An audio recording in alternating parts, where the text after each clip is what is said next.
It looks like we're finally seeing the end of big media as AT&T is looking to sell CNN and Fox News shares plummet. In this video, we're going to take a look at the latest woes for both CNN and Fox News.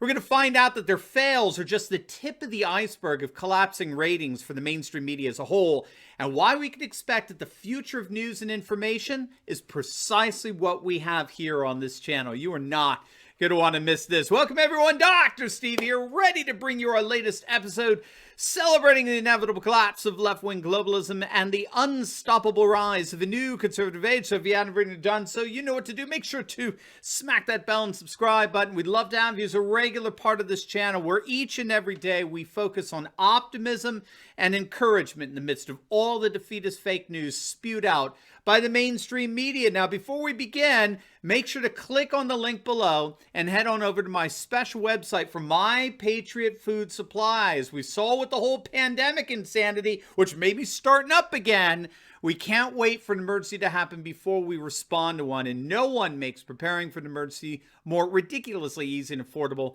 than My Patriot Food Supply. Gang, they're simply the best. Their food kits last up to 25 years in storage.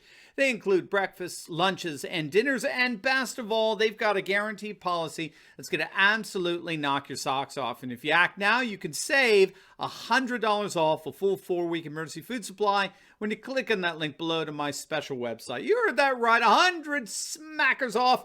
So do not wait. I've got my food supply. Make sure you get yours. Click on that link below or go to preparewithsteve.com and save $100 off your very own 4-week emergency food supply today. All right, let's dive right in here. We have some breaking news that's the result of some pretty impressive investigative journalism from a fellow by the name of Charlie Gasparino over at Fox Business, which is itself beginning to implode. Charlie may want to jump ship there sometime soon, but in the meantime, he is documenting for all of us just how much big media is collapsing here. Now, according to an exclusive report, AT&T is looking to dump CNN on some poor sap. According to Gasparino's report, AT&T is currently $150 billion in debt. I want that to hit you. You heard that right. AT&T is currently $150 billion, that's billion with a B, dollars in debt. And they're looking to cut back costs, and they're seeing CNN as one of the companies they want to throw overboard. The fact that CNN has recently crushed Fox and the ratings seems to matter very little. Obviously, the execs over at AT&T see that as nothing more than further evidence that cable news is on its way out. It's shrinking in terms of overall viewership and therefore in terms of ad revenue. And it's rather obvious, as Gasparino reports, it's rather obvious that AT&T doesn't think that CNN is going to be making any real money anytime from this point forward. AT&T execs are recognizing that CNN's best days are behind them, that they're basically on autopilot at this point in terms of their future prospects, and eventually they're just going to run out of steam and go the way of Blockbuster and Radio Shack. Their days are numbered, and apparently the employees at CNN are seeing that as well. Gasparino has several friends and acquaintances at CNN, and is reporting that they're all saying they know they're up for sale. They all know that they happen to be a money pit and that AT&T is trying to unload them on someone else. Jeff Bezos of Amazon, his name is floating around as a potential buyer. The simple fact of the matter is that CNN has been losing money for some time now.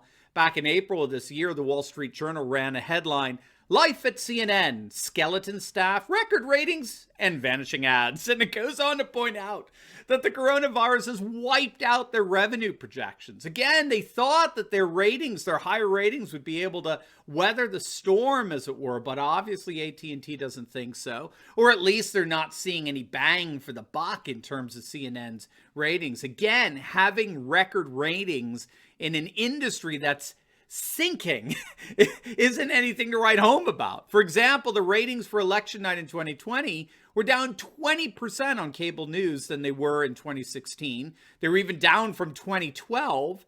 Again, I don't know what prize you get for being number one in a dwindling market, but that seems to be the only thing Fox News is able to say at this. Well, I take that back.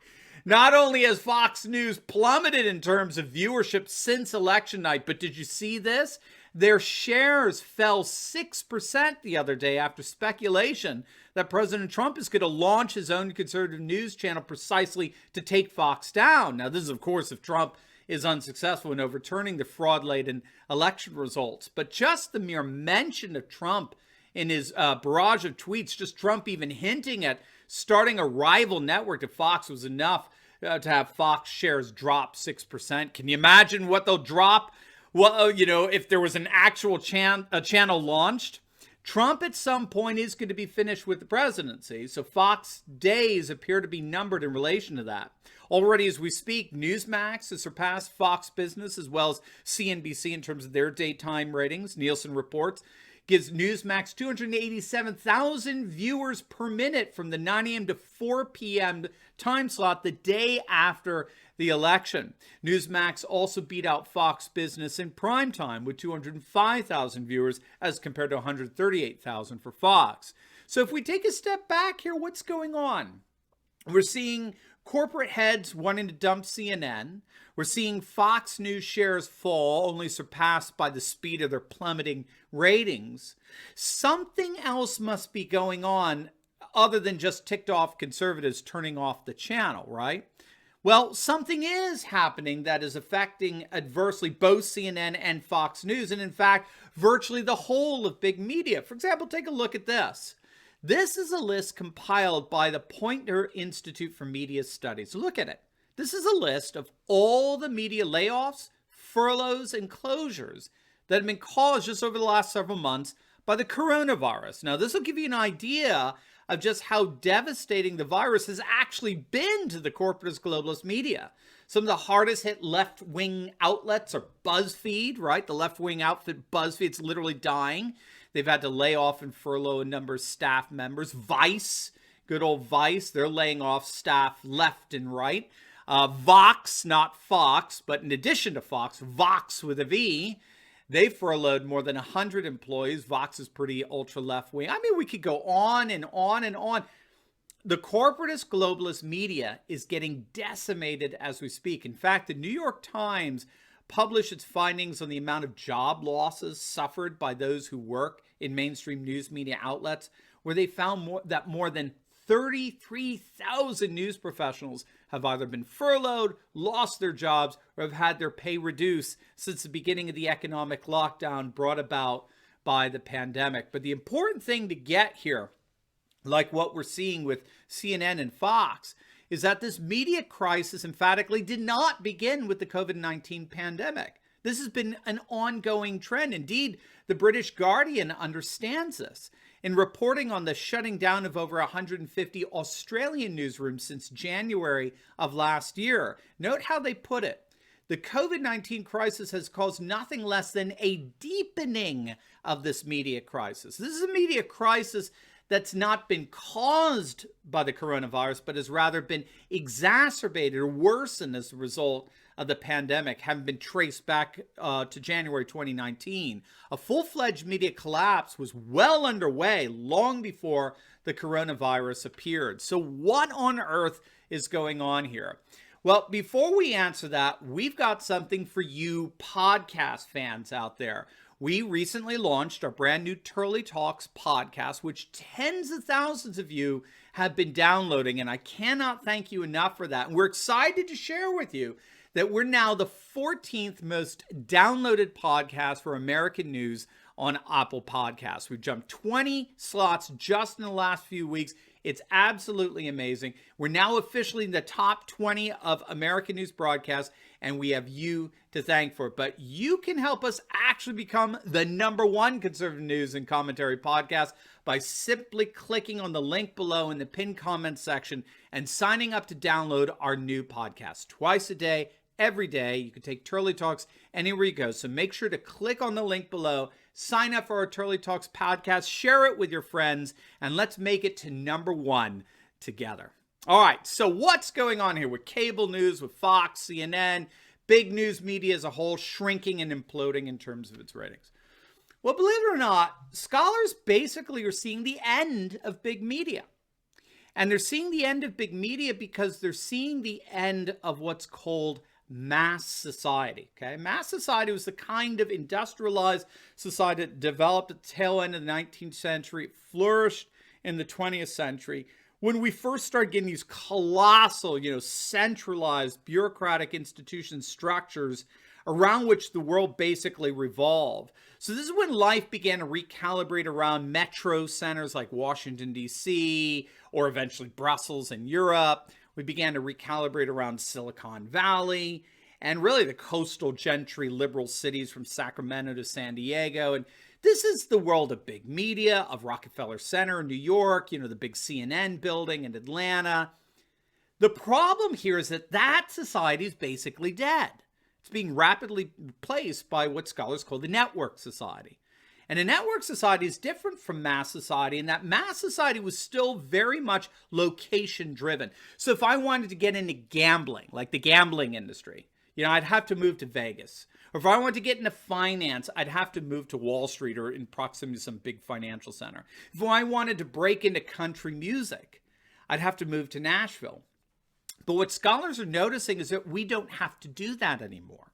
And that's because we're no longer connected by virtue of our regions or of our proximity to one another. We're now connected by virtue of the internet, or what we call networks.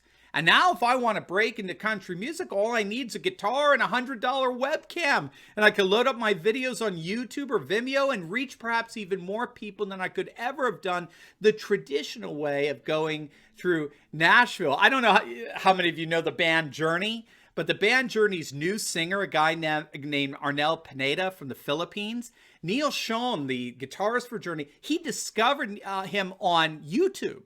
He watched his YouTube and he saw this guy singing from the Philippines and he goes, that's it. That's it. We found our new lead singer, right? This is the network society. It's a decentralized network of content creators who are no longer dependent on big media or increasingly even big tech in order to communicate.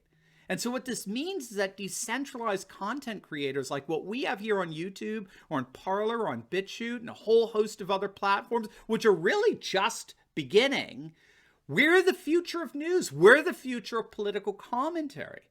As the old age of big media gets increasingly replaced with independent content creators, we can only expect to see the likes of CNN and Fox News continue to implode. Now, before you go, make sure to like this video, comment down below, and definitely subscribe to my channel. And you'll definitely want to check out my latest video I just posted on how Trump's lawyers and legal experts are predicting that this election will indeed be overturned, as the evidence that they'll be producing promises to shock the nation. You're not going to want to miss this, so make sure to click on the link, and I will see you over there. God bless.